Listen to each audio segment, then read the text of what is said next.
Ay, nakakapagod yung buhay lately, no? Kaya tumakas na muna kami. Sumakay kami ng bus sa PITX papuntang Baguio. Solid North, kahit wala naman talagang Solid North. Char, ang ganda ng bus. May CR, tapos naka-lazy boy pa. Pagdating namin, inuna naming puntahan ang Good Shepherd para makabili na agad kami ng ubi jam. Tapos, sumaglit na din kami dito sa Mines View para, syempre, mag-view. After nito, bumili kami ng strawberry taho sa labas. Pero yung strawberry taho ni Kuya walang strawberry. Sad. Sumakay kami ng taxi papuntang Vanilla Cafe. Huwag mo kong tanongin kung saan to kasi hindi ko din naman alam. Maganda yung lugar kaya hindi kami bagay dito. Ang Bridgerton kasi yung datingan nila. Tapos yung food nila okay naman, sakto lang. Tapos, naglakad-lakad kami papuntang Botanical Garden. And na-miss ko bigla yung lola ko, kaya nagpa-picture kami sa kanila. At napagod na nga si Akla.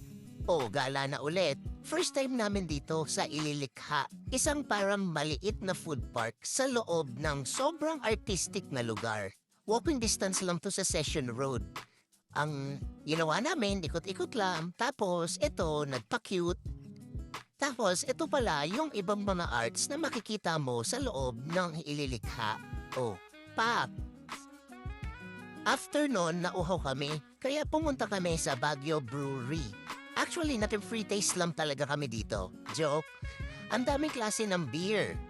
Pero tama na tong video na to, baka makita nyo akong lasyeng eh. Kinabukasan, nagpunta kami sa Mirador Heritage and Eco Park.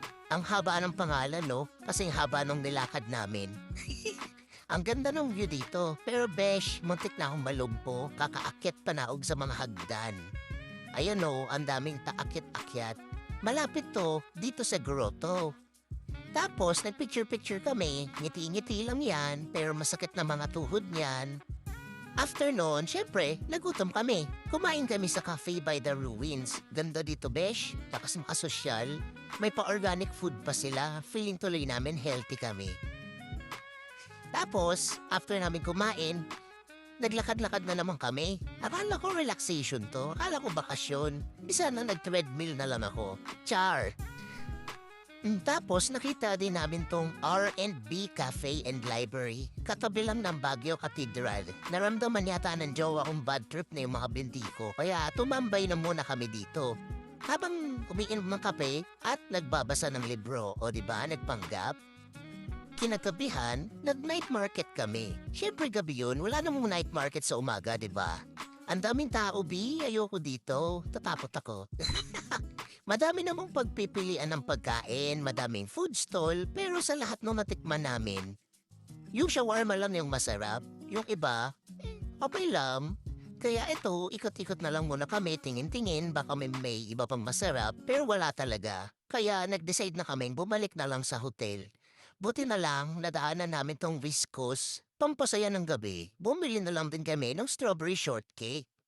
Tapos, kinabukasan, bago bumiyahe pa uwi ng Maynila, kumain na muna ulit kami sa paborito naming 50s diner. Sadly, hindi na masarap. Tapos, tapos na. Bye!